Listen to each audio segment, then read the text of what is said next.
राम राम। जब शुक्र ग्रह की खराबियां किसी व्यक्ति के जीवन में प्रकट होती हैं तो क्या असर आता है उस व्यक्ति के जीवन में। उसकी गृहस्थी के सुख खराब हो जाते हैं। जरूरी नहीं हर बार सेपरेशन ही हो। अगर दोनों में तारतम्य ठीक हो तो बाकी पारिवारिक सदस्यों की तरफ से कोई ना कोई परेशानी आ जाती है, जिसकी वजह से उनका आपसी रिश्ता खराब हो जाता है, या फिर दोनों में से एक की सेहत खराब रहती है। धन धान्य के सुख कमजोर हो जाते हैं। और जब यही शुक्र खराब हो तो व्यक्ति के जीवन में इंजॉयमेंट, जो पारिवारिक एंजॉयमेंट होती है, वह कम हो जाती है। और देखने में आता है इसी शुक्र खराब होने की स्थिति में व्यक्ति एक्स्ट्रा मैरिटल अफेयर की तरफ आकर्षित होने लग पड़ता है, जिसके कारण उस पर अलग अलग तरह के लांछन भी लगते हैं और बदनामी अलग से होती है। और ऐसे व्यक्ति अपने आप को एक्स्ट्रा ऑर्डिनरी दिखाने के चक्कर में अपना कई बार नुकसान भी कर लेते हैं। ओवरऑल अगर शुक्र ग्रह का निचोड़ निकाला जाए, जब वह खराबी देने पे आता है तो प्रेम का अभाव, धन का अभाव, सेहत की परेशानी और पति पत्नी में तनाव, यह देखने में मिलता है। अगर ऐसी ही परेशानियां आपके जीवन में आ रही हैं तो आप शुक्र के इस दुष्प्रभाव को सिर्फ गाजर के उपाय से दूर कर सकते हैं। जानते हैं ये गाजर का उपाय हमें किस तरह करना है पूरे विस्तार से।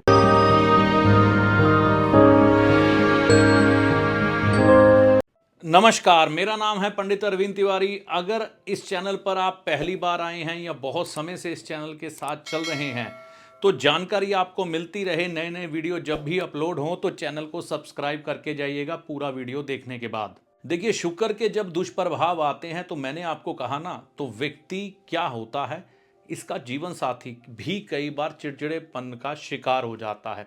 और ऐसे घर में ऐसा देखने में आता है, अगर वो स्त्री है तो उसका पुरुष बहुत ही चिड़चिड़े स्वभाव का होता है और दोनों के आपस में जो संबंध है ना, वो दुरुस्त नहीं होते, अच्छे नहीं होते। और अगर कोई पुरुष है तो उसकी स्त्री भी चिड़चिड़े स्वभाव की होती है। जिस तरह से कहा जाता है कि शुक्र जली हुई मिट्टी के समान। यह कब होता है? जब शुक्र अष्टम भाव में होता है। अष्टम भाव कहीं ना कहीं मंगल, बुध और शनि के उस रूप को प्रकट करता है जहां पर व्यक्ति की मृत्यु होने के बाद उसकी चिता जलाई जाती है। तो ऐसी स्त्री को या ऐसे पुरुष को शमशान का पुरुष या शमशान की स्त्री कहा जाता है, जिसके जीवन में गृहस्थी के सुख नहीं होते।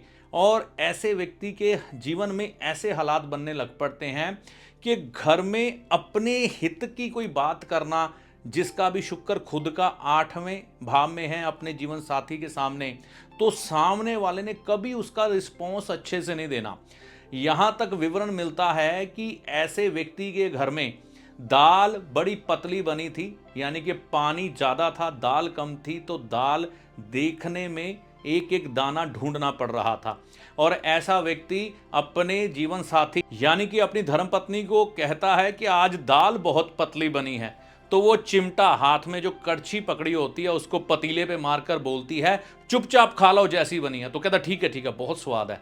मतलब कि ऐसे व्यक्ति को अपनी इच्छाएं मार मार के जीना पड़ता है। शुक्र के साथ इच्छाएं भी जुड़ती हैं, चाहे वो भौतिकता की इच्छाएं हो, चाहे वो काम इच्छाएं हो, चाहे उस व्यक्ति के खान पान की, ऐश्वर्य भोगने की इच्छाएं हो, उनको उसे बार बार मारना पड़ता है। तो यह अगर किसी पुरुष की कुंडली में शुक्र 8 नंबर भाव में हो तो उसकी स्त्री उसके साथ इसी तरह से बिहेव करेगी। कई बार आपने देखा होगा, कई पुरुष ऐसे मिलते हैं जिनकी पत्नी बहुत ज्यादा सख्त स्वभाव की होती है, और इसी तरह से कई ऐसी महिलाएं मिलती हैं जिनके पति बड़े सख्त स्वभाव और सड़ियल खड़ूस होते हैं। तो यह शुक्र 8 नंबर भाव का फल होता है। और इन लोगों को देखने में आता है कि अपने परिवार वालों पर विश्वास कम होता है। शुक्र 8 वालों को अपने परिवार वालों पर विश्वास कम होता है और दूसरे पे विश्वास, बाहर के व्यक्ति पे विश्वास ज्यादा होता है, जिसके कारण वह बाहरी व्यक्ति की कई बार जमानत भर देते हैं, मतलब गारंटी दे देते हैं, जिसकी वजह से ये कई बार फंस भी जाते हैं बहुत बुरी तरह से। इनको शत्रु बहुत परेशान करेंगे। जब भी शुक्र इस भाव में होता है तो इन लोगों की जिंदगी में दुश्मन होना बहुत ज्यादा कॉमन बात है। और ज्यादातर इनके दुश्मन निकलेंगे स्त्रियां, या स्त्री समान पुरुष जो स्त्रियों के समान बिहेव करते हैं, तो यह लोग परेशान हो जाते हैं कि पुरुष हो तो सामने से लड़के जवाब भी दे दें। अब सामने से स्त्री दुश्मन बन गई है तो उसका अब क्या करें, तो यह शत्रुओं से परेशान रहते हैं।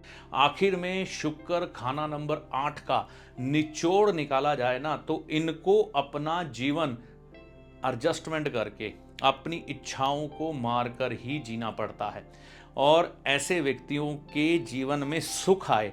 अब इसका हल क्या है?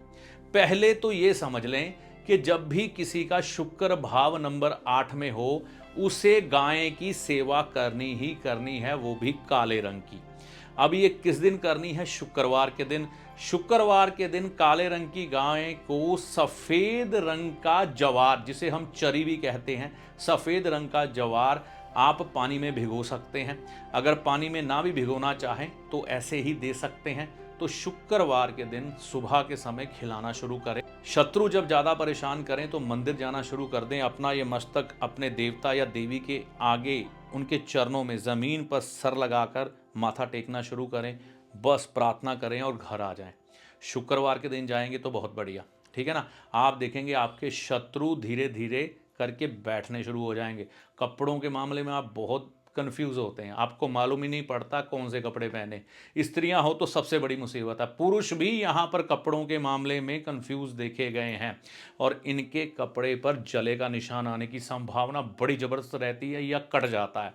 तो देखिए यहाँ पर इस चीज़ का ध्यान रखना है, जला फटा कपड़ा धारण नहीं करना है और संभव हो सके तो ऑफ वाइट कपड़ा आप धारण करें, कभी कभी बहुत अच्छा रहेगा। इसके अलावा शुक्र का एक बहुत सुंदर उपाय बताया जाता है, वो है गाजर का। देखिए यहाँ पर तो वैसे भावानुसार कोई कहता है 8 किलो गाजर, कोई कहता है 8 गाजर, कोई कहता है 800 ग्राम गाजर। तो जैसी आपकी इच्छा हो। ऐसे में क्या होता है कि भाव की एक ऊर्जा को ले लिया जाता है। जैसे भाव नंबर 8 में शुक्र है तो 8 गाजर, 800 ग्राम गाजर, 8 किलो गाजर, 80 किलो गाजर, तो जो इच्छा हो वो ले सकते हैं। अभी मार्केट में गाजर है तो आप गाजर बाजार से लेकर शुक्रवार के दिन मंदिर में अगर देते हैं, धर्म स्थान में देना शुरू करते हैं, तो लाल किताब के विद्वानों के अनुसार, लाल किताब के अनुसार शुक्र ग्रह का जो दुष्परिणाम होता है ना, वह आपके जीवन में से कम होना शुरू हो जाता है। इसके अलावा देखिए जिमी कंद को भी कहा जाता है कि शुक्र जब अष्टम भाव में हो तो हमें मंदिर में देना चाहिए, लेकिन हमें ये चीज़ को समझना है, जिमी कंद मंदिर में देने के लिए पूरी तरह से पवित्र नहीं है, ठीक है ना। तो आप गाजर का इस्तेमाल कर सकते हैं, रेडिश, ये ज़्यादा बढ़िया रहेगी और इस पर शुक्र ग्रह का पूरा प्रभाव होता है। तो यहाँ पर जो एक ऊर्जा है ना मंगल बुध की और राहु की, उसे ट्रांसफ़र किया जाता है बृहस्पति के चरणों में, ताकि वहाँ पर आपका यह शुक्र अब दुष्परिणाम छोड़ दे और ईश्वर का नाम लेते हुए हरि के चरणों में बैठकर ये शुभ हो जाए। तो ऐसा आप कर सकते हैं शुक्रवार के दिन। लगातार देने की ज़रूरत नहीं है, कभी कभार दे दिया करें जब ये मौसम आ जाता है गाजर का। इस वीडियो में दी गई जानकारी आपको कैसी लगी, कमेंट करके अपनी राय ज़रूर दीजिएगा। चैनल पर नए हैं या बहुत समय से हमारे साथ चल रहे हैं तो चैनल को सब्सक्राइब करके जाइएगा, लाइक का बटन दबाइएगा। जानकारी अच्छी लगी तो आगे भी ट्रांसफ़र करिएगा। इस वीडियो में दी गई जानकारी का लाभ आपको माता रानी की कृपा से होगा। जय माता दी।